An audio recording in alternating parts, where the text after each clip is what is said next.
माता की।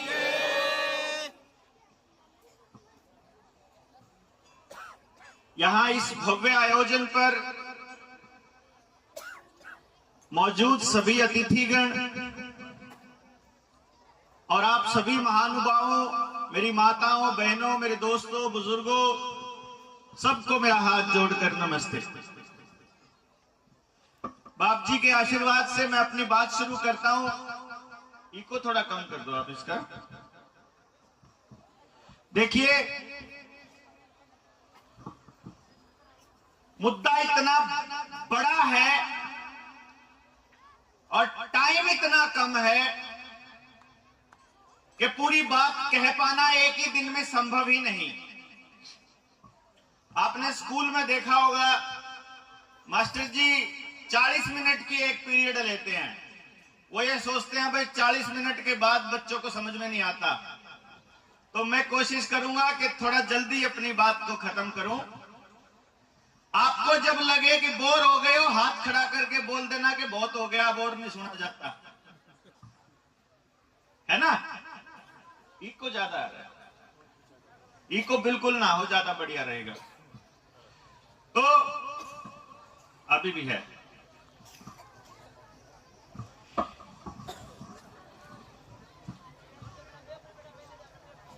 दो साल और 1 महीना आज पूरा हो गया। पूरे देश को एक आदमी ने टेलीविजन पर आकर और पूरे 2 साल टेलीविजन पर एक खास किस्म की बीमारी का डर दिखाकर पूरे भारत के लोगों को घरों में कैद करके रखा हुआ है। मुझे तो आज दिन में बात करी तब पता चला कि इस जिले में, इस ठंडी बेरी के इलाके में जितने भी लोग यहां बैठे हैं और जितना एरिया में रहते हैं, एक भी आदमी ने टीका नहीं लगवाया। इस बात को सुनकर मुझे बहुत खुशी हुई। आप सभी के लिए जोरदार तालियां एक बार हो जाए।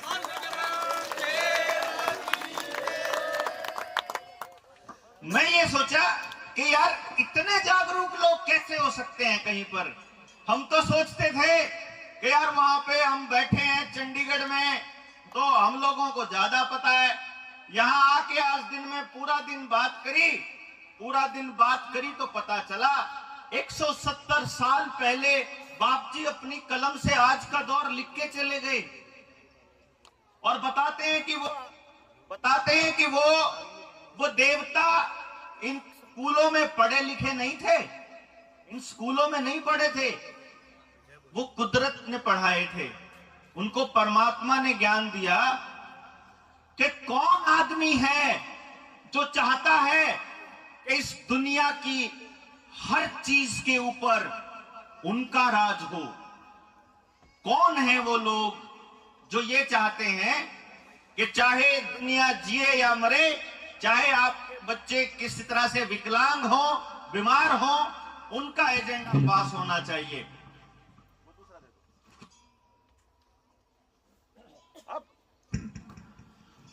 अब उस दौर में कोई इंसान इतना लिख सकता है।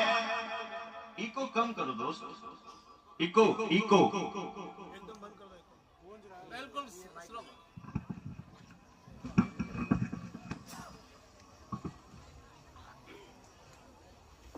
अब मैं ये समझता हूं कि उस टाइम में उनको किसने बताया होगा।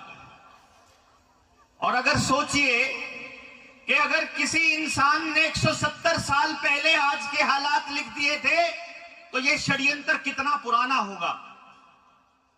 हम जैसे लोगों ने क्या किया बड़ा, मुझे लगता है बस इतना सा काम किया कि मुखर होकर बोले। अगर हम बोले नहीं होते तो आज आपके बीच नहीं खड़े होते और पता नहीं चलता कि इतना सारा समूह कि हजारों हजार लाखों लाख लोग ऐसे हैं इस टाइम भी धरती पर मौजूद जिन्होंने अभी तक इनके एजेंडे के आगे सरेंडर नहीं किया है, अभी आत्मसमर्पण नहीं किया है। आज भी वो कहते हैं कि वो अगर आ जाएंगे ना फालतू बकवास करने तो अपने तीर और भाले लेके पहुंच जाएंगे हम लोग इस तरह से लड़ाई लड़ने के लिए। तो मैं ये सोच रहा था कि बहुत जरूरी है आप लोगों को ये पता चलना कि आप लोग हैं वो धरती पर उस परमात्मा के दूत जो हमारी संस्कृति को बचाने के लिए आगे आ रहे हैं। आप लोग हैं वो जिनके सहारे आज इतनी हिम्मत आ गई है कि कल को अगर नरेंद्र मोदी की गर्दन पर पैर रखना पड़े तो हम लोग पीछे नहीं हटेंगे वहां जाने से।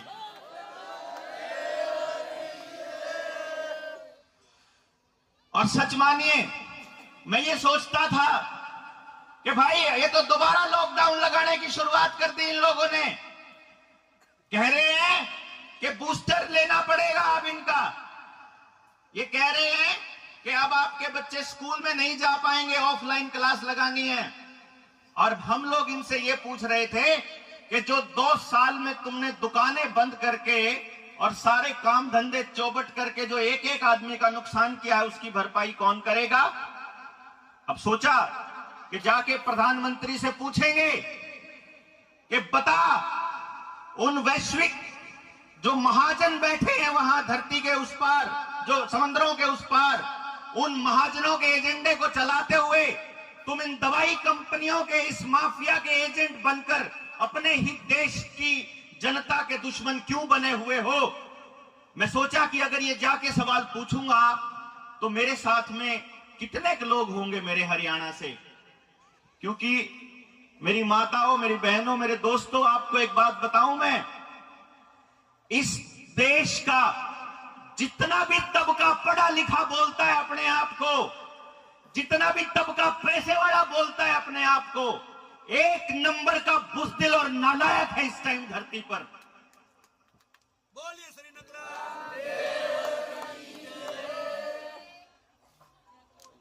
वो इतनी हिम्मत नहीं करता कि कुछ जायज सा सवाल पूछ ले। जायज सवाल कैसे? आप तक टेलीविजन के जरिए खबर आई होगी। मैं पूछता हूं कि भाई कॉमन सेंस कोई चीज होती है, आम आदमी को समझ आ जाए, जो सबको समझ आ जाए, कोई ऐसी बात होती होगी? तो मैं कुछ बातें पूछता हूं उनसे, जिनको हम डॉक्टर कहते हैं, जिनको हम पढ़े लिखे लोग बोलते हैं। मैंने कहा भाई पहली बार ऐसी बीमारी आई है जो पहले बिल गेट्स बताता है, फिर देश का प्रधानमंत्री बताता है, फिर देश के डॉक्टर तीसरे नंबर पे आखिर में आके बताते हैं। पहले वो टेलीविजन पे आती है, फिर वो शहर में आती है, फिर वो गांव में आती है। पहले वो बुजुर्गों में आती है, फिर वो जवानों में आती है, फिर वो बच्चों में आती है। और आजकल तो वो कह रहे हैं कुत्ते, बिल्ली और डंगरों में भी आने लग गई। अखबार पढ़ा हो अगर किसी ने, तो वो ये कहते हैं कि अब तो जानवरों में आने लग गई। अच्छा जी, फिर तो इसका मतलब आप अगर इतना डरा रहे हो तो बीमारी बहुत खतरनाक होगी। बोले हां, बहुत खतरनाक है। कि चलो कितने खतरनाक है? तो WHO बोलता है वो इतनी खतरनाक है कि 10 लाख लोगों को हो जाए तो उनमें से 2-3 लोगों की मौत हो सकती है। अच्छा, लेकिन यहां तो हमारे भारत में टीबी जैसी बीमारी है जो 100 लोगों को हो जाए तो 35 की मौत पक्का होती है। हमारे यहां तो लाखों किसान हर साल आत्महत्या करते हैं कर्जे की वजह से। हमारे यहां तो 3.5 लाख लोग तो सड़क के ऊपर ही मर जाते हैं एक्सीडेंट में साल में। हमारे यहां तो 22 लाख बच्चा सिर्फ दस्त लगने से, गलत इलाज होने से और इलाज ना मिलने की वजह से मर जाता है। तो तुमने उनका इलाज तो नहीं किया। लाखों लोग कैंसर से मर जाते हैं, तुमने उनका इलाज तो नहीं किया। तो तुम इस बीमारी के पीछे क्यों पड़े हो? कहते ये बीमारी ना आप फैला सकते हो। अच्छा, इसकी क्या रोकथाम है? कि तुमको एक गुलामी का पट्टा मुंह के ऊपर बांधना पड़ेगा। हमने कहा उससे रुक जाएगी? कहते ना, रुक नहीं सकती। फिर उससे ना ज्यादा नहीं फैलेगी। अच्छा, और कोई इलाज? कहते हां, घरों में रहो। कि घरों में रहने से रुक जाएगी? कहते नहीं। तो फिर? कहते इतनी ज्यादा नहीं फैलेगी। फिर कहते हैं कि अच्छा और कोई इलाज, कि ना एक सुई लगवानी पड़ेगी। अच्छा उससे रुक जाएगी? कहते हैं ना रुकेगी तो नहीं। फिर भी पॉजिटिव आ सकता है? कहता फिर भी आ सकता है। अच्छा लगवाए वाला भी पॉजिटिव आ सकता है, बिना लगवाए वाला भी पॉजिटिव आ सकता है, फिर क्या फर्क है? कहता उतना ज्यादा पॉजिटिव नहीं आएगा। अच्छा फिर उससे कुछ नुकसान हो सकता है? कि हाँ भाई हो सकता है, क्योंकि कंपनियां कहती हैं कि उससे तो नपुंसकता भी आ जाती है, बच्चे पैदा भी नहीं कर पाएगा, उससे तो आने वाले टाइम में नुकसान हो सकता है, मृत्यु भी हो सकती है, लकवा भी मार सकता है शरीर में। अच्छा फिर ऐसी बात है, तो फिर जब मर सकता है तो फिर सरकार उसका कुछ मतलब इंतजाम करेगी? बोला ना, सरकार नहीं इंतजाम करेगी। क्यों भाई? क्योंकि वॉलंटरी है, चाहे लो चाहे ना लो, मर्जी है। अच्छा चल ठीक है, फिर मैं नहीं लेता। कहते ठीक है, तू नहीं लेगा तो तेरे को राशन नहीं मिलेगा, तेरे को बच्चे को स्कूल में नहीं जाने देंगे, तुझे तनख्वाह नहीं मिलेगी, तुझे पेंशन नहीं मिलेगी, तेरा कोई काम नहीं होगा। यार अच्छी कमाल की बात कर रहा है। एक तो कह रहा है कि मर्जी है तेरी, ले या ना ले, फिर ऊपर से मेरे काम रोकता है। अच्छा चल मान ले मैंने ले ली, तो मैं मर सकता हूं? बोला हाँ मर सकता है। अच्छा मैं तब भी मर सकता हूं, मैं ना लूं तो भी मर सकता हूं, फिर क्या फर्क है? तो बोलता इतनी बुरी तरह से नहीं मरेगा। मतलब वो ऐसा पागल बनाते हैं यार, हमारे में अकल ही नहीं है जैसे। और पढ़े लिखे लोग, शहरों के पढ़े लिखे लोग जो अपने आप को पढ़ा लिखा बोलते हैं, वो अपने छोटे छोटे बच्चों के मुंह बंद करके रखते हैं।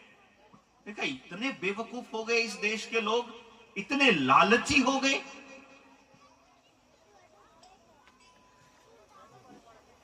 क्योंकि जब मैं इसके बैकग्राउंड में गया, जब इसकी सच्चाई पता करने के लिए मैं घर से निकला, तो एक चीज सामने आई, सबसे ज्यादा पढ़े लिखे सबसे डरपोक, सबसे ज्यादा नौकरी करने वाले और पढ़े लिखे सबसे ज्यादा लालची, बड़े जमीनों वाले सबसे निकम्मे, समाज के लिए उठने की हिम्मत नहीं करते, एक दूसरे के लिए उठने की हिम्मत नहीं करते। मैं तो पूरा दिन से इतना हैरान हूं कि समाज के किसी काम में इतने सारे लोग अपने परिवार सहित आ सकते हैं। मैं तो ऐसा पहली बार देख रहा हूं, और आपके इस डेडिकेशन को, आपके इस समर्पण को मेरा सत सत नमन है, मैं सत सत नमन करता हूं।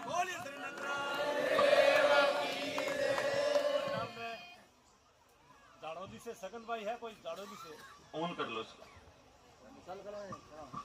झाड़ोली से कोई सगन भाई?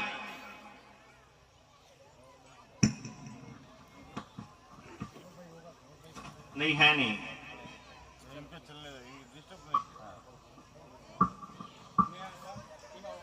अब आपको यह समझना होगा, देखिए एक सिंपल सी बात बताइए, रणबीर एक बार बताना भाई सबको, एक बार दिखाना एक बार सबको, मुझे एक बार ये बता दीजिए, एक बार जोर से आप मुझे बोल के बताइए कि जो 2 साल से बीमारी चल रही है वो असली है कि नकली है? मोदी जो आपके लिए कर रहा है वो सही है कि गलत है? गलत है तो एक बार हाथ खड़ा करके बताइए।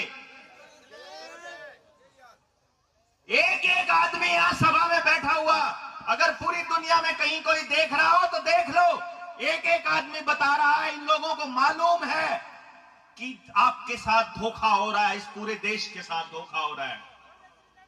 देख के बताइए एक बार कि धोखा हो रहा है। अब जब इतने सारे बड़े देश के साथ धोखा हो रहा है तो फिर इसको बचाएगा कौन? ये बहुत बड़ा सवाल है।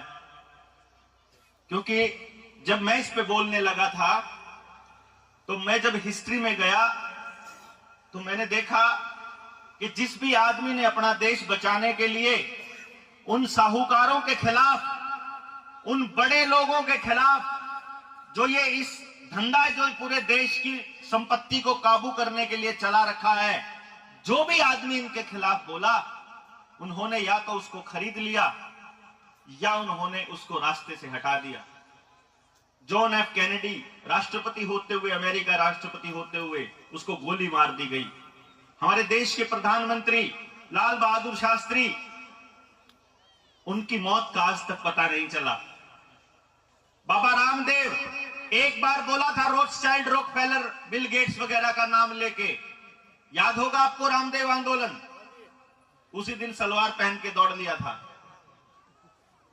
उसके बाद उससे पहले भाई राजीव दीक्षित जी एक एक चीज सच सच बता दी थी जो आज के दौर में हो रहा है। उस वक्त 2008-2009 में उनकी मौत का आज तक पता नहीं चला।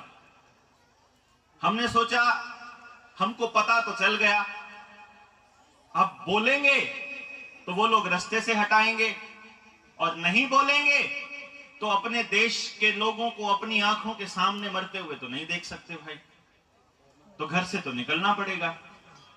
घर वालों ने कहा तुम्हें क्या जरूरत पड़ी है, तुमने क्या देश का ठेका ले रखा है, इतना देश है 135 करोड़ के लोग, वो तो नहीं बोलते। ठीक है, वो नहीं बोलते, हो सकता है उनको समझ में नहीं आई हो सकता है कि पता नहीं क्या कारण रहे हो, लेकिन अगर मुझे समझ में आ गई है, मैं तो चुप नहीं रह सकता, मैं तो बोलूंगा। अब आप सोचिए एक परिवार वाले आदमी के लिए बोलना कितना मुश्किल होता है, जब घर वालों को 24 घंटे डर लगा रहता है कि पता नहीं आज सुबह गया है तो शाम को आएगा कि नहीं। पिछले साल मेरे बच्चे मेरे साथ महाराष्ट्र चले गए। महाराष्ट्र और मध्य प्रदेश के बहुत से लोगों से साथ गांव में बैठ के जब बात करी, उन्होंने भी वो भाषण सुन लिए। उनको भी पता चल गया कि उनके साथ कितना बड़ा धोखा हो रहा है, उनको भी पता चल गया कि आने वाले बच्चे की जिंदगी कितने खतरे में है। उसी दिन मेरी घरवाली ने तो बोल दिया कि मैं तो आजाद करती हूं तुझे इस देश के लिए, जा बचा ले अपने देश के लोगों को, जो बचाया जाए।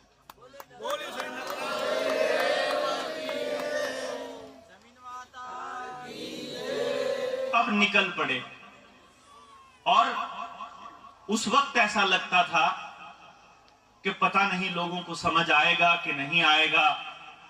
इतनी बड़ी बात है, इतना बड़ा खेल है, इतना बड़ा षड्यंत्र है, लेकिन हम बोलते रहे बोलते रहे बोलते रहे, और फिर वो 3 तारीख वाला वाकया हो गया। उसने तो पूरे देश में अलग जगह दी। वही वाकया है कि आप लोगों को मेरे नाम के बारे में पता चला, और आज जब मैं आया तो मुझे पता चला कि लाखों लाखों लोग हैं जो इस षड्यंत्र के बारे में जानते हैं, एक एक चीज, जिनके बाप जी बहुत पहले बता के चले गए थे कि ये दौर आएगा और उस वक्त के लिए तुमको तैयार होना है। और मुझे आज देखकर सच्ची में मेरा दिल इतना खुश हो गया कि इतने सारे भाई बहन मेरे साथ हैं, अब घबराने की जरूरत नहीं है मुझे।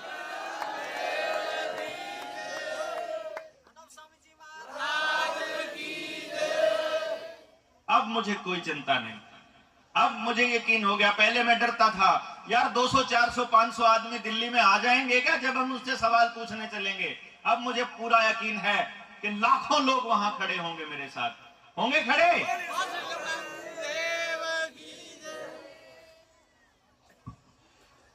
अब आपको 2-3 चीजें बताते हैं कि ये हो क्या रहा है। देखिए, आप लोग सारे कुदरत के साथ जुड़े हुए लोग हैं, जमीन माता के साथ जुड़े हुए लोग हैं, जमीन के साथ जुड़े हैं, मिट्टी के साथ जुड़े हैं, पानी के साथ, पहाड़ के साथ, पेड़ों के साथ, अपने पशु पक्षियों के साथ जुड़े लोग हैं, जो कभी किसी का बुरा नहीं करते। ये मुझे मालूम है। जो आदमी जमीन से जुड़ जाएगा, जो आदमी अपनी धरती से जुड़ जाएगा, मिट्टी से जुड़ जाएगा, वो किसी का नुकसान नहीं करेगा। तो जिस आदमी के अंदर में छल नहीं है, उसको छल की भाषा नहीं समझ में आती, उसको कपट की भाषा नहीं आती है। उसे लगता है पूरी दुनिया इतनी ईमानदार होगी। कोई आदमी आके बड़ी अच्छी अच्छी बातें बताएगा तो आपको लगेगा ये बड़ा अच्छा आदमी है, और वो आप ही के बीच के लालची आदमी को पकड़ेंगे और आपको ऐसे हालात पर लाकर छोड़ेंगे कि एक दिन आपकी सारी चीजें उन लोगों के ऊपर निर्भर हो जाएं। कैसे? उन्होंने हमारे वहां क्या किया मैं वो बता देता हूं। आपके यहां नहीं है ये खेल, लेकिन उन्होंने हमारे वहां क्या किया। हमारे तालाब होते थे, पूरा गांव अपने भैंसों को, अपने पशुधन को वहां पानी पिलाता था। गांव के बाहर जंगल होते थे, जैसे आपके यहां है। सारे के सारे गांव के लोग बाहर जंगलों में जाते थे घूमने के लिए सुबह सुबह, शौचालय के लिए। घर में नहीं थे किसी के, क्योंकि इसको अशुभ माना जाता था। हमारे बुजुर्ग इसको अच्छा नहीं मानते थे, घर के अंदर नहीं होना चाहिए शौचालय। लेकिन इन लोगों ने क्या किया? इन लोगों ने सबसे पहले गांव के बाहर की जमीन वो जो जंगल थे वो कटवाए। वहां पर किसी के शुगर मिल लगा दिया, किसी के पावर हाउस लगा दिया, किसी के कोई स्कूल प्रोजेक्ट, कोई कॉलेज खोल दिया। पहले जंगल काट दिए। अब जंगल काट दिए तो आपकी गाय भैंसे बाहर चरने के लिए नहीं जा सकती, आपके पास बाहर घूमने के लिए जगह नहीं बची। अगर हम बाहर घूमने जाते हैं, सुबह जल्दी जाएंगे अंधेरे के चक्कर में तो जल्दी उठेंगे, भोर में उठेंगे तो हमारे शरीर का तापमान हमेशा सूरज के साथ और पूरी धरती के तापमान के साथ गर्म होगा। हम जिंदगी में कभी बीमार नहीं पड़ेंगे, हमारा कोई खर्चा नहीं होगा। उन्होंने अब क्या किया? घरों के अंदर टॉयलेट बना दिया। अब टॉयलेट बना दिया, उसकी शीट भी लेकर के आए, उसके लिए अलग से ईंटें भी लगनी है, उसके लिए फिर नई बाल्टी भी आएगी, नया मग्गा भी आएगा, उसके लिए हार्पिक भी आएगा, उसके लिए ब्रश भी आएगी साफ करने वाली, फिर उसमें सुगंध करने वाला, वो लटकाने वाला भी आएगा, और वो हर 10 दिन में 15 दिन में आपको महीने में बदलना पड़ेगा। कितना खर्चा हर घर के साथ बांध दिया। हम पेड़ बचाते थे तो दातुन करते थे, दातुन उठा के करी तो हमारा जो शरीर है वो सही रहेगा। सुबह सुबह अगर हमारा पहला टेस्ट कड़वा हो जाए हमारा मुंह का, नीम या अगर हम कीकर वगैरह की दातुन करते हैं तो हमारा शरीर के पाचन शक्ति का भी खराब नहीं होगी। इन्होंने क्या किया? आपको मीठा टूथपेस्ट दे दिया, है ना? अब जब वो आप खाओगे वो पेट के अंदर जाएगा, आने वाले टाइम में आपको बड़ी बड़ी बीमारियां होंगी तो फिर इन कंपनियों के पास पैसा जाएगा। समझे? एक एक चीज के ऊपर काम किया। जोहड़ खत्म करने के लिए वो जो टॉयलेट के खड़े थे उसका पानी बाहर निकाल दिया, सारा कबाड़, सारा गंदा पानी वहां जाने लगा। तो एक टाइम ऐसा आया कि वो जोड़ का पानी हमारी भैंसों के लिए पीने लायक नहीं बचा। आज मैं अगर बताऊं आपको, पानी के लिए म्युनिसिपालिटी के ऊपर निर्भर रहना पड़ता है। अगर उधर से वो बटन नहीं दबाएंगे तो पानी नहीं आता है। हमारे नलके होते थे, कुएं होते थे, जोड़ होते थे, कुछ नहीं बचा। वो पानी देंगे। हम लोग लकड़ी गोसे से जला लिया करते थे, अपना ईंधन होता था। उन्होंने हमको गैस दे दी। उस गैस में जब रोटी पकाने लगे, वो सारी उस गैस से पकी हुई रोटी एसिडिटी करने लगी। आप देखोगे, आप सारे इतने हेल्दी लोग रहते हैं, हम सारे वहां ढोलकी जैसा पेट लेके घूमते हैं, सब बीमार हुए पड़े हैं। मैं तो फिर भी ठीक हूं उनमें, लेकिन वहां सबका यही हाल है। किसी को ब्लड प्रेशर, किसी को शुगर, किसी को कैंसर, किसी को कुछ, जिंदगी भर के लिए दवाइयां खा रहे हैं। क्यों? क्योंकि घरों से उन लोगों ने हमारी संस्कृति को काट दिया हमसे। और क्या लेकर के आए? बाजारवाद, बाजार लेकर के आए। उन्होंने टेलीविजन के ऊपर करवा चौथ मनाना सिखाया, टेलीविजन के ऊपर रामलीला मनानी सिखाई, टेलीविजन के ऊपर इन्होंने रक्षाबंधन सिखाया। हर चीज को बाजार के साथ जोड़ दिया। आपके बच्चे स्कूल में पढ़ेंगे तो शहर में पढ़ेंगे, उसके बच्चे के लिए ड्रेस आएगी तो शहर से आएगी, बैग आएगा तो शहर से आएगा, किताबें आएंगी तो शहर से आएंगी, स्कूल में ट्यूशन पे पढ़ेगा तो शहर पढ़ेगा, खेलने का सामान शहर से आएगा, गाड़ी, बाइक, मोटरसाइकिल, रिपेयरिंग सब कुछ शहर से आएगा। तो गांव का आदमी अपने नहू और पसीने, खून पसीने की कमाई कमा कमा के शहर को देता रहेगा। और वो शहर एक दिन वो सारा पैसा फिर विदेश भेज देगा उन्हीं महाजनों के पास, जिनके षड्यंत्र के बारे में बाप जी बता के गए, जिस षड्यंत्र के तहत ये सुई आपको लगाई जा रही है। आपके घर से सोना, चांदी, लोहा, पैसा सब कुछ खींच के शहर ले दिया जाएगा। क्योंकि आपके भाईचारे को तोड़ दिया जाएगा। आपका भाईचारा बचा हुआ है, आप लोग बैठे हुए हैं। मुझे यह देख के सुकून आया कि अब मैं आपका एग्जाम्पल दे के पूरे देश को बता सकता हूं कि देखो वो लोग रह रहे हैं और इतनी खुशी खुशी एक दूसरे के साथ रह रहे हैं कि पूरी रात भी एक दूसरे के साथ बिना लड़े गुजार सकते हैं। कितनी शानदार बात है इस देश की, इस भारत की तस्वीर को दिखा रहे हैं आपका एरिया, आपका।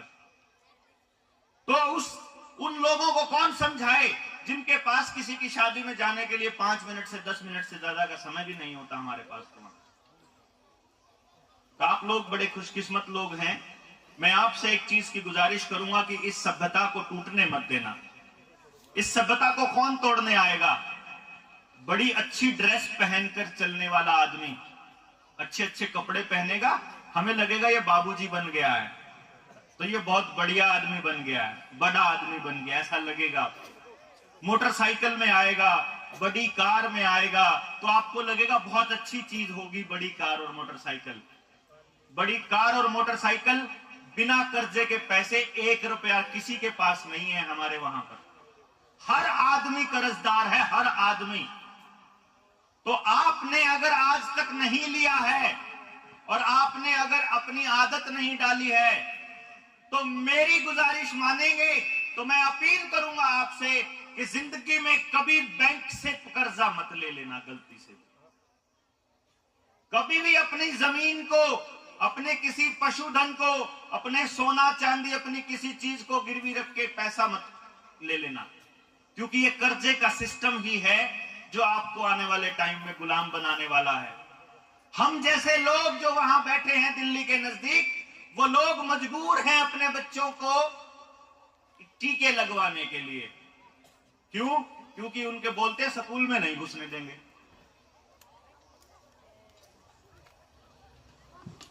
इसलिए नहीं लगाते कि बहुत अच्छी चीज मानते हैं, इसलिए कि लालच में फंसे हुए लोग हैं।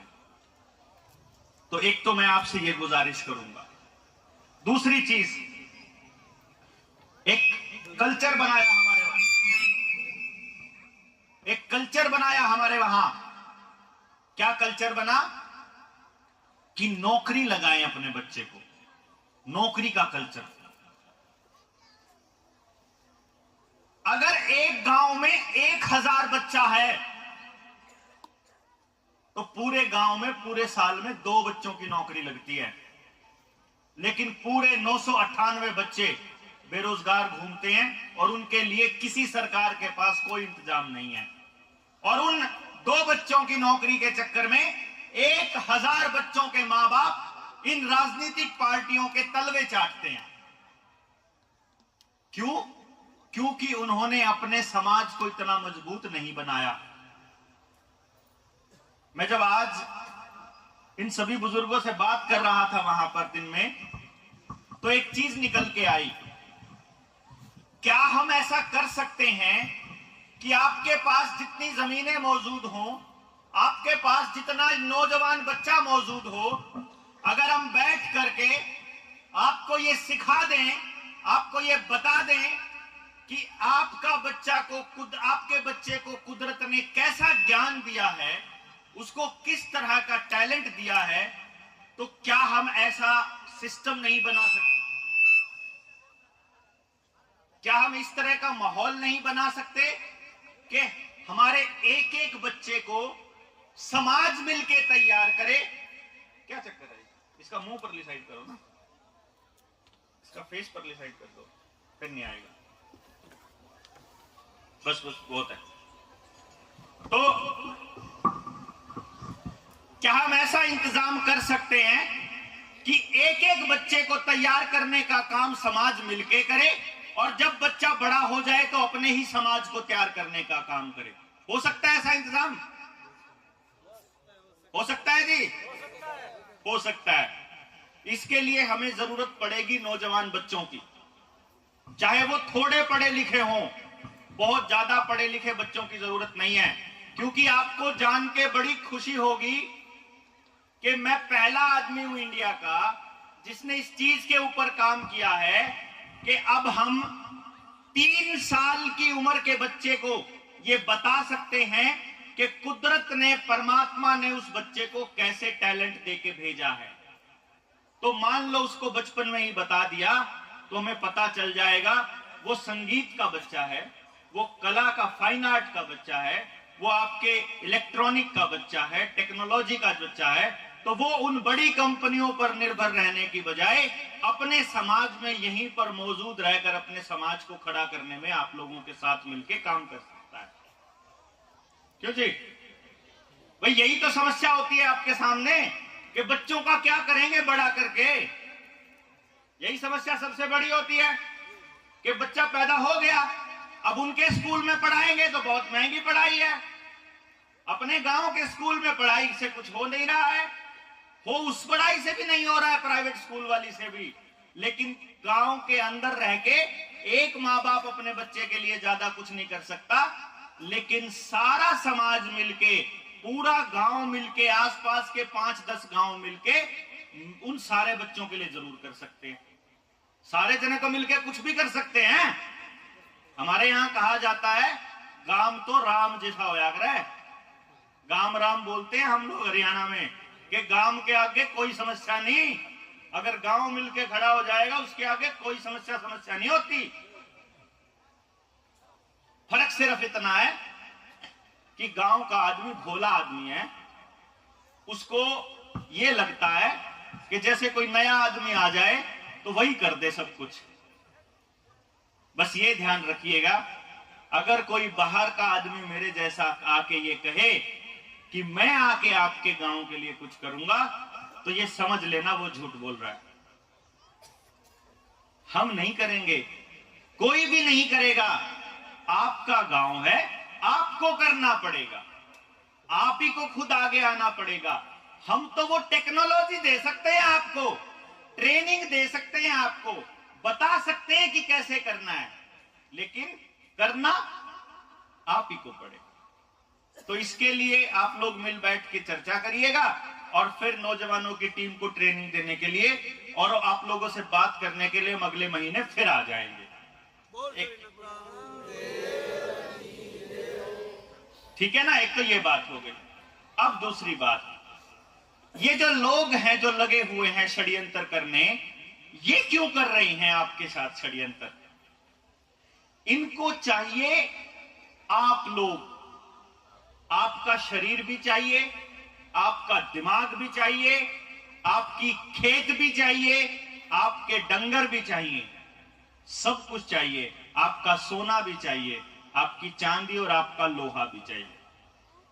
ये चाहते हैं कि पूरी दुनिया के अंदर केवल उतने ही लोग जिंदा बचें जितने लोगों को ये अपने हाथ से कंट्रोल कर सकते हैं।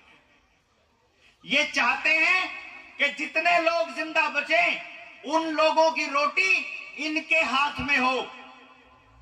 वो चाहते हैं कि ये लोग अपनी मर्जी से ना खाना पका पाए, ना अपनी मर्जी से खाना उगा पाए, ना अपनी मर्जी से अपना कोई जानवर पाल पाए, ना अपनी मर्जी से अपनी जिंदगी जी पाए। वो कहेंगे तो आप काम कर सकते हो। और इन्होंने राजस्थान के अंदर कांग्रेस की सरकार ने शुरुआत कर दी है। इन्होंने शहरों के लिए एक कानून लेकर आए हैं, एक गाय पाल सकते हो आप, एक गाय या एक भैंस पाल सकते हो। अगर उसने बछिया दे दी, 2 हो गई, तो कमर्शियल कनेक्शन लेना पड़ेगा। अगर वो गाय आपके घर से बाहर निकलती घूमती हुई मिल गई तो 5,000 रुपए तक का जुर्माना पहली बार, और अगली बार 10,000 रुपए तक का जुर्माना है। अगली बार भी आ गया तो 25,000 रुपए तक का जुर्माना है, अगर गाय आपकी घर से बाहर मिल गई तो। क्या कमाल की बात है भाई। जैसे हम उसको पढ़ा के भेजेंगे हैं कि डोलिया तू बाहर मत जाना नहीं तो जुर्माना लग जाएगा। कितना बेवकूफ मुख्यमंत्री है ना। और ये कोई इसलिए नहीं है कि इनको लोग बचाने हैं, ये टेस्टिंग कर करके देखते हैं कि अभी गांव का आदमी बोलेगा नहीं, अभी शहर वालों पे लगा के देखते हैं। जब शहर वालों पे लग रहा था तो गांव वाले चुप हैं, और जब गांव वाले के ऊपर लगेगा तो शहर नहीं बोलेगा, क्योंकि गांव के आदमी को तो ये लोग पागल समझते हैं कि इसको तो इतनी अकल है नहीं कि अपने बारे में आवाज उठा लेगा। धीरे धीरे धीरे धीरे हमारे हरियाणा में और पंजाब में इन्होंने एक कानून पास किया, केंद्र सरकार ने, हरियाणा पंजाब को ध्यान में रखते हुए, कि अगर आप अपने खेत का अवशेष जलाते हो, जैसे बाद में गेहूं काटने के बाद या सरसों काटने के बाद जो नीचे बच गया उसको अगर आप आग लगा देते हो तो 1 करोड़ रुपए जुर्माना लगेगा, ऐसा बोलते हैं। वो तो जाके हम लोग दिल्ली बैठे जा करके तो सारे के सारे कानून वापस करे, वो तीनों खेती के कानून। तो इन्होंने सोचा कि यार ये जो लोग हैं इन लोगों ने तो नहीं लगवाए अपने बच्चों को टीके, तो इनको टीका लगाने के लिए नया इंतजाम करना पड़ेगा।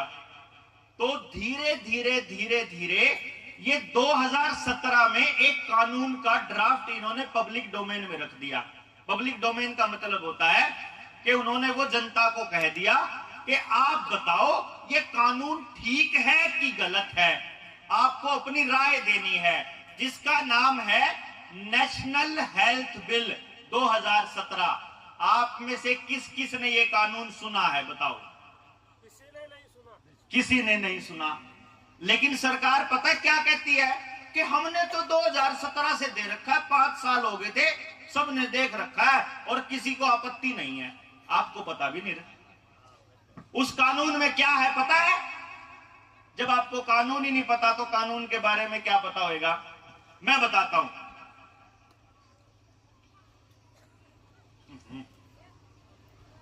ठंडा है तो उस कानून के बारे में बताता हूं। आपकी जिंदगी के लिए सबसे जरूरी बात है ये जो मैं आगे बोलने वाला हूं। जो भी साथी उधर बाहर खड़े हैं वो भी सुन लो एक बार ये वाली लाइन। कानून आया है नया, वो आपके घर में घुसने के लिए आया है। अभी तक का जो कानून था वो क्या कहता था कि आपको अपने बच्चों को टीका लगवाना है तो लगवा लो, नहीं लगवाना है तो मत लगवाओ, आपकी मर्जी पर निर्भर करता था। अब नया कानून आया है कि अगर सरकार को ये लगता है कि इस आदमी को वायरस लगा हुआ है और ये फैला सकता है, तो सरकार का आदमी बिना किसी कोर्ट के आदेश और बिना किसी वारंट के आपके घर में घुस सकता है, आपके घर में जबरदस्ती घुस सकता है।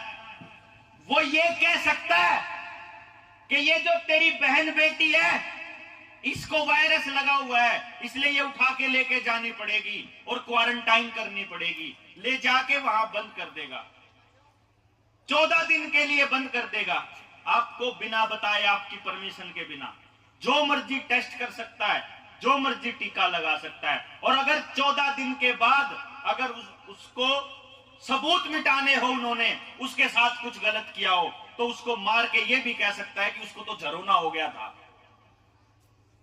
क्योंकि पहले इन्होंने कहा ऐसे, पहले करा है ना इन्होंने ऐसा ही, पहले बहुत किया इन्होंने अस्पतालों में।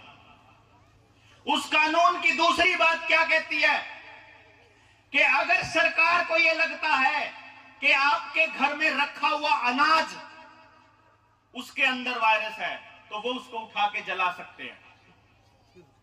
आपके खेत में खड़ी हुई फसल उसमें वायरस है तो खड़ी फसल को आग लगा सकते हैं।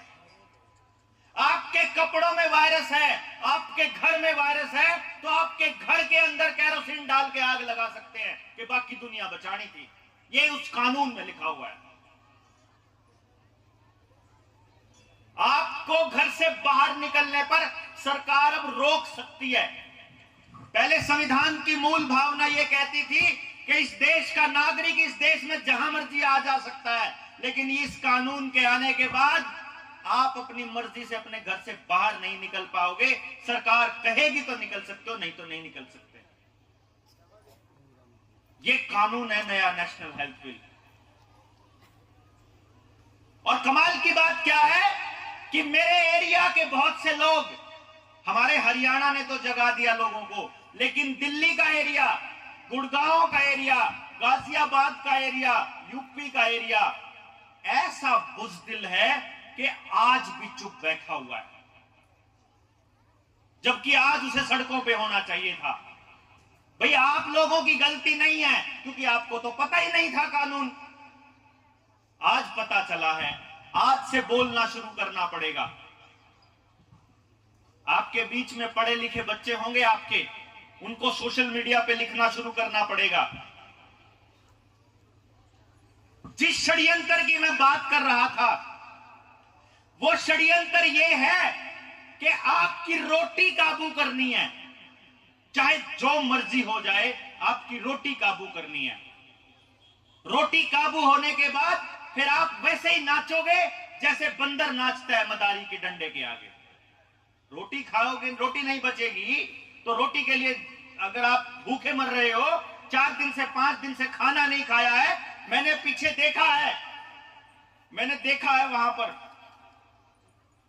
बुजुर्ग औरत ये कह रही थी कि मेरे बच्चों ने 3 दिन से रोटी नहीं खाई है, मेरा शरीर ले लो लेकिन मेरे बच्चे को रोटी दे दो। ये मैंने अपनी आंखों से देखा है, अखबार में भी छपी थी, याद होगी वो वीडियो आई थी।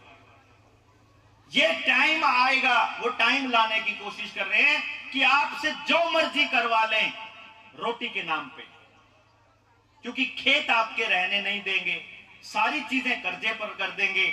उसके बाद आप रोटी के लिए कहां जाओगे? काम धंधा ये कोई छोड़ने वाले हैं नहीं है।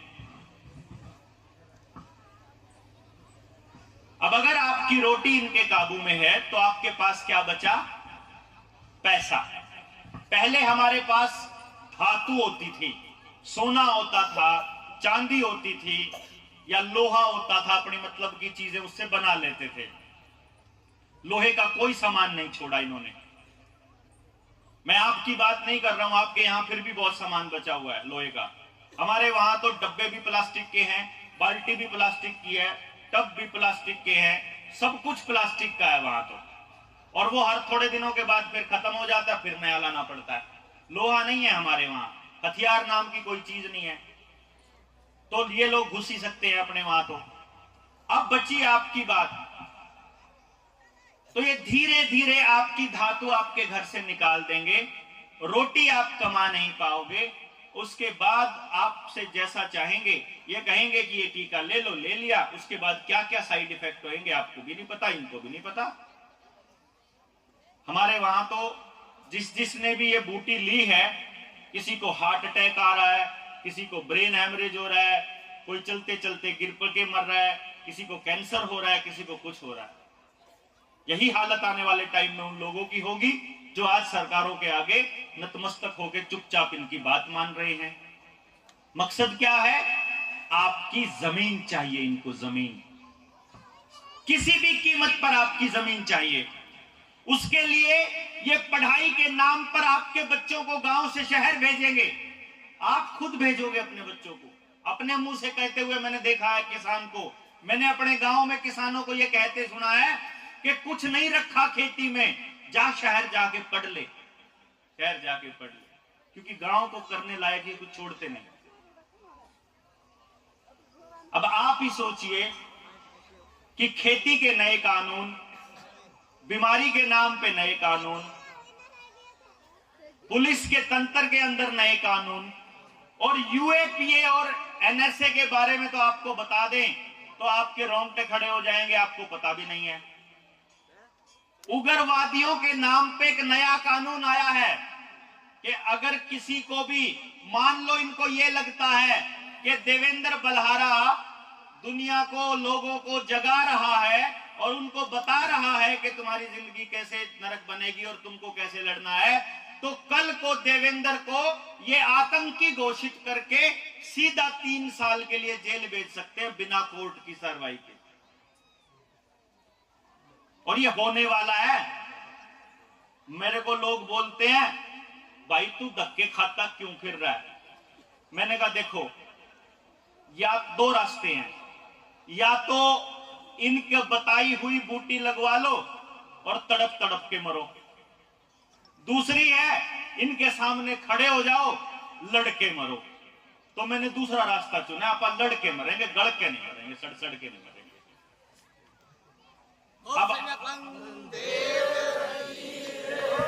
अब आपने देखना है कि आप कौन सा रास्ता चुनते हो, और ये कुछ नहीं कर पाए तो फिर ये जेल के अंदर डालेंगे, तो उस दिन फिर आपको सड़कों पे उतरना ही पड़ेगा।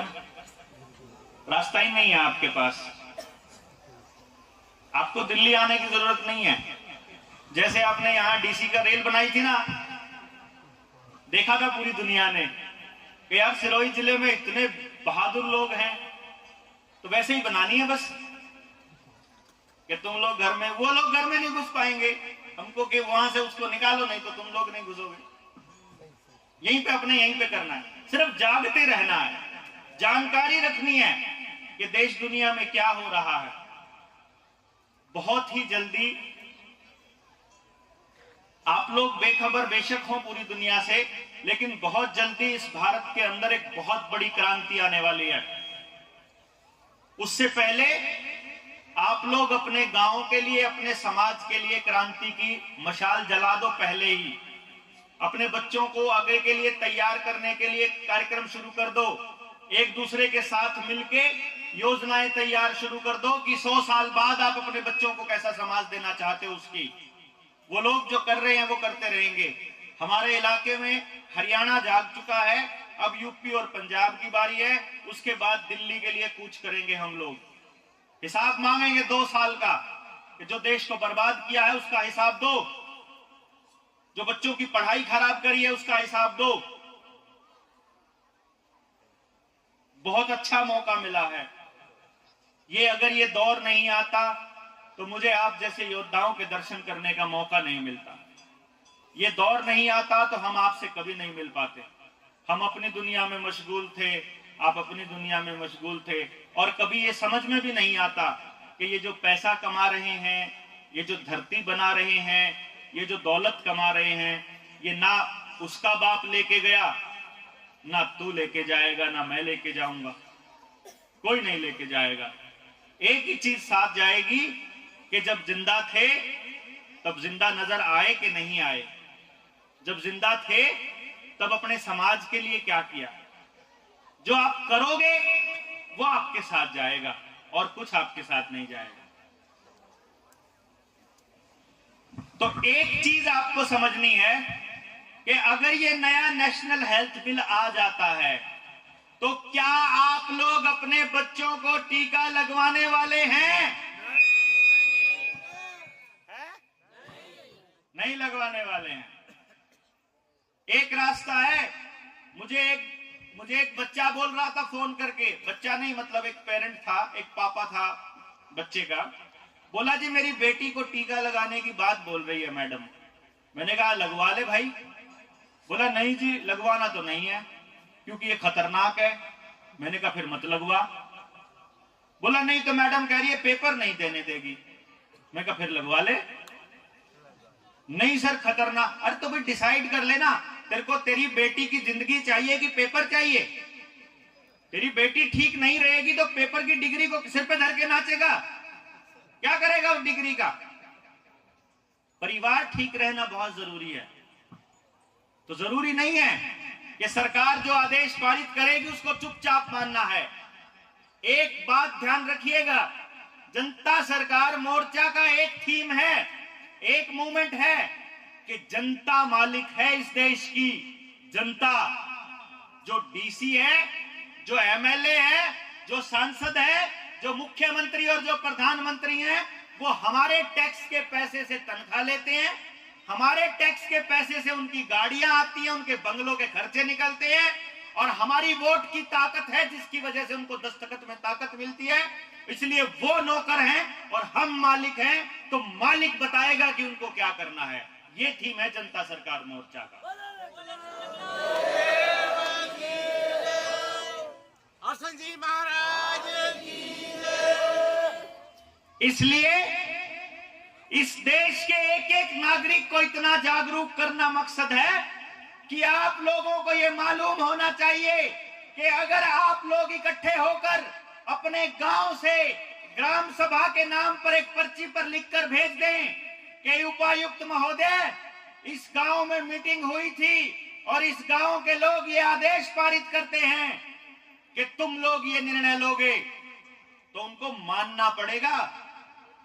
हम लोगों को अर्जी लगाने की जरूरत नहीं है। हम लोग धरने पर इसलिए बैठते हैं कि भाई लोग जागरूक हो सकें, लोग बता सकें कि चलो तुम जागरूक हो जाओ, जिस दिन तुमको पता चल जाए तुम भी साथ आ जाना। अभी जैसे बाप जी ने जो अपनी किताब के अंदर लिखा है और आप लोग जो धरना दे रहे हैं, उस धरने में न्याय की जो बात कर रहे हैं, असली बात बताऊं मैं आप लोगों को कि जो ये डीसी कलेक्टर सीएम पीएम है ना, सीएम पीएम को तो पता है, इनको भी नहीं पता देश के साथ क्या षड्यंत्र हो रहा है बेचारों को। असली कहानी तो एक मुख्यमंत्री को पता है और एक प्रधानमंत्री को पता है, बस उनको वो हैं एजेंट उनके, जिनको बड़े महाजन बोलते हैं। बाद में उनको कभी कोई तो किसी नाम से पुकार देता है, कोई किसी नाम से पुकार देता है, लेकिन आज के टाइम पे उनका चेहरा बने हुए हैं बिल गेट्स, रॉथस्चाइल्ड, रॉकफेलर जैसे लोग। सारा पेट्रोल डीजल का माफिया उनके नाम पर, सारा केमिकल का, फर्टिलाइजर का उनके नाम पर, सारी दवाई कंपनियां उनके नाम पर। आपके पास जितनी कंपनियां आती हैं, किसी ना किसी कंपनी में उनका हिस्सेदारी मिलती है। तो जो भी पैकेट वाला खाना आप खाते हो, जो भी ये बोतल लेके आते हो, ये जो बोतल वाला पानी पीते हैं ना, जो ये बोतल वाला पानी है, ये बोतल वाला पानी उन्हीं को ताकत देता है। इसीलिए हम लोग ये कहते हैं गांव वालों को कि गांव के अंदर कुछ भी पैकेट वाला नहीं होना चाहिए। आपको कोई चीज खानी है, अपनी बनाइए, अपनी। आज हमने जहां सुबह नाश्ता किया था आने के बाद, किनकी दुकान थी वो? हाजी, गोमाराम जी की दुकान थी। गोमाराम जी की दुकान पे FSSAI का एक वो पर्चा लगा हुआ था, फूड सेफ्टी एंड उसका फूड सेफ्टी अथॉरिटी का था। मैं देख रहा था उन लोगों ने ये पर्चे लगाने शुरू कर दिए हैं। आने वाले टाइम में गोमाराम जी के पास आएगा चिट्ठी कि अब तुम आगे से जलेबी और समोसे नहीं बना पाओगे, तुम्हें पैकेट वाले खाने पड़ेंगे, वही बेचने पड़ेंगे। तो जिस दिन उनके ऊपर ये अत्याचार होने लगे, उस दिन गांव को जाके फिर खड़ा होना होगा उनके साथ, क्योंकि वो शुरुआत होती है। जो शहर में थोड़े लोग होते हैं, पहले उनके ऊपर आक्रमण होता है, तो गांव वालों को लगता है कि यार हमें थोड़ा कोई कुछ कह रहा है। लेकिन यहां मैंने देखा कि जब मेले के लिए लोग आ रहे थे और वहां नाश्ता किया, तो उन्होंने आज हमसे पैसे भी नहीं लिए। अब उनकी श्रद्धा थी, कितना प्रेम था उनके दिलों में, वो हमने देखा, महसूस किया उस टाइम पे। ये वहां हमारे वहां नहीं मिलता। तो इसके लिए ये संस्कार, ये संस्कृति अपनी बची हुई है। इसके लिए मैं फिर से आप लोगों को एक बार नमन करता हूं।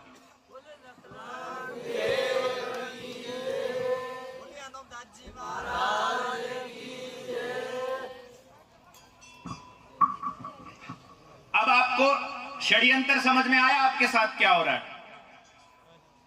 इससे बच कैसे सकते हो? इससे बचने का एक तरीका है। एक तो अपने गांव से पैसा जितना हो सके उतना कम बाहर निकालना है। मदद अपने आसपास के गांव के लोगों को करनी है। दूसरा, कर्जा नहीं लेना है, गिरवी रख के तो कुछ भी नहीं लेना है। हम लोग ना, आज मैं पता है क्यों बोल रहा हूं इतना खुला होकर के, क्योंकि सबसे बड़ी बात यही है कि मैं किसी का कर्जदार नहीं हूं। मैंने अगर लोन ले रखा होता किसी मकान का, तो मेरे को उसकी किस्तें पाड़ने के लिए कोई काम करना होता। अब तो मैं मांग के भी खर्चा चला लेता हूं।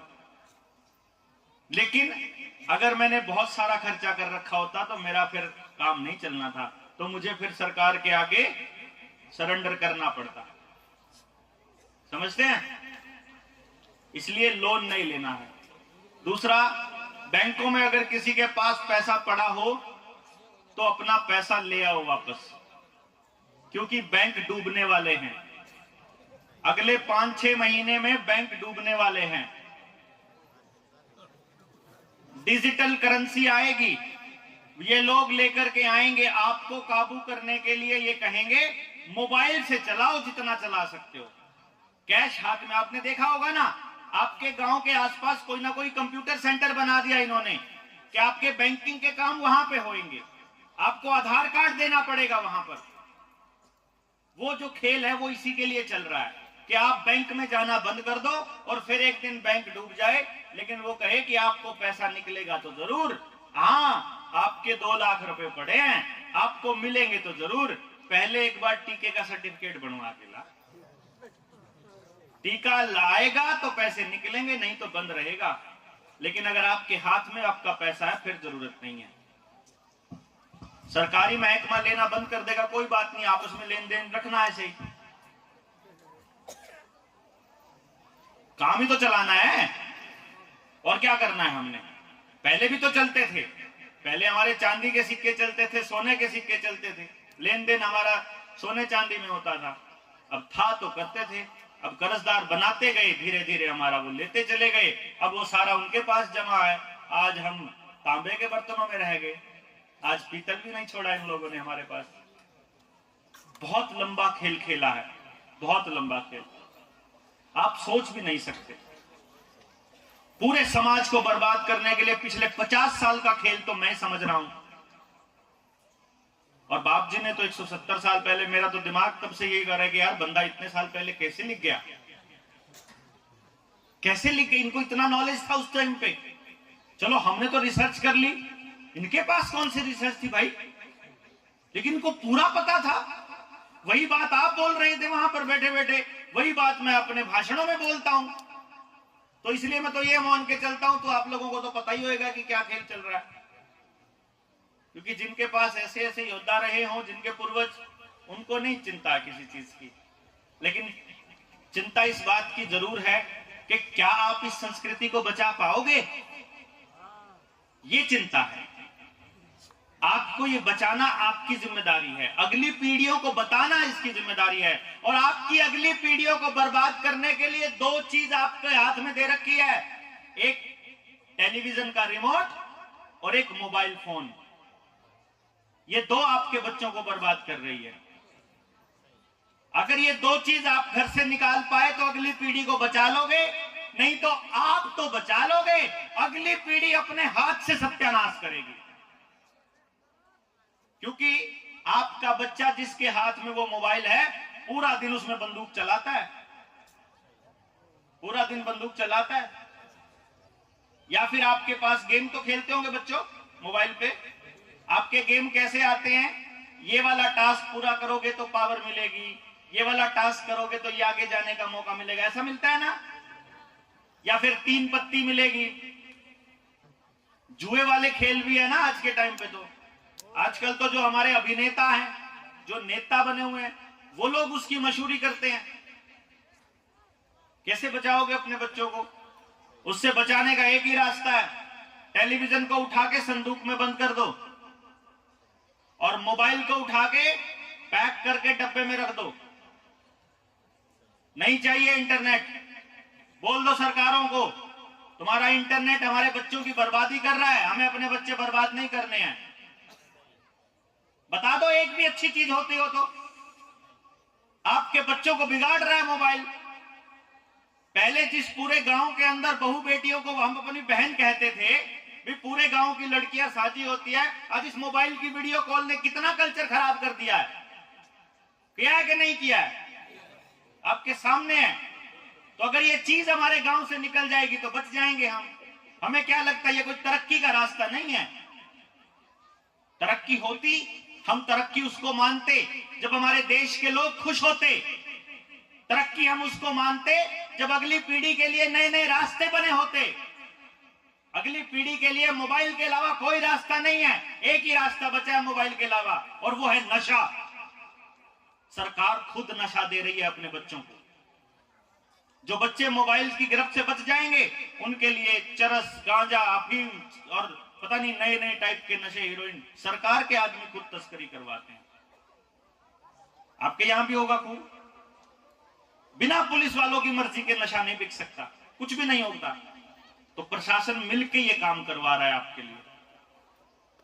तो सोचो अगली पीढ़ी को बचाने के लिए कितना लंबा संघर्ष करना पड़ेगा, और जिनको समझ में आया हुआ है उनको जिम्मेदारी अपने कंधों पर लेनी पड़ेगी कि हां, हम निकलेंगे अपने घर से बाहर और हम बचाएंगे अपनी अगली पीढ़ी को। जिन लोगों को नहीं पता है उनको समझाएंगे, उनको बताएंगे करना क्या है और मिलके अपने समाज को बचाएंगे। तो मैं ये समझता हूं कि मोटे मोटे तौर पे मैंने लगभग हर बिंदु पे बात कर ली। एक चीज की शंका थी कि कल को आने वाले टाइम में बूस्टर डोज आएगी या सरकार की जबरदस्ती आएगी तो आप लोग क्या करेंगे। उसमें मेरी मतलब बिना मेरे कहे मैं समझता हूं कि आप लोग अपने आप छाती अड़ा के खड़े हो। मान सकता हूं ना, क्योंकि जहां इतना संगठन होता है वहां किसी को चिंता करने की जरूरत नहीं है। वहां तो हम जैसों को आपसे उम्मीद हो जाती है कि थोड़ी बहुत मदद की जरूरत पड़ोगी तो आप हमारी करोगे। 10, 20, 50, 100 लोगों की जरूरत पड़ेगी तो हम कहेंगे भाई भेजना यार अपने लोगों को। आप लोग तो हो ऐसे जो लड़ सकते हो, हमारे वहां वाले नहीं लड़ पा रहे। तो आप सोच भी नहीं सकते मुझे कितना अच्छा लग रहा है आपके बीच आकर के। और आपने जो सम्मान दिया है, जो आपने ये पगड़ी सर पे रखी है, इसका मान रखते हुए बाप जी के चरणों में नमन करते हुए मैं आप लोगों को भरोसा दिलाता हूं कि इस लड़ाई में अपना सिर कट तो सकता है, ये गर्दन झुकेगी नहीं, आपकी पगड़ी को गिरने नहीं देगी।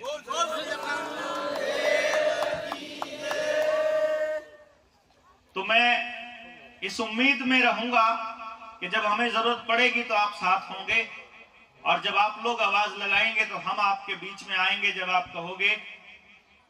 और अपनी बात को, अपनी वक्तव्य को मैं अभी विराम दूंगा इसी चीज के साथ कि मिलकर के अपने देश को बचाएंगे, किसी भी कीमत पर अगली पीढ़ी को बर्बाद होने नहीं देंगे। बोलो विकलांग देव की जय। वंदे मातरम। जय हिंद, जय भारत, नमस्ते।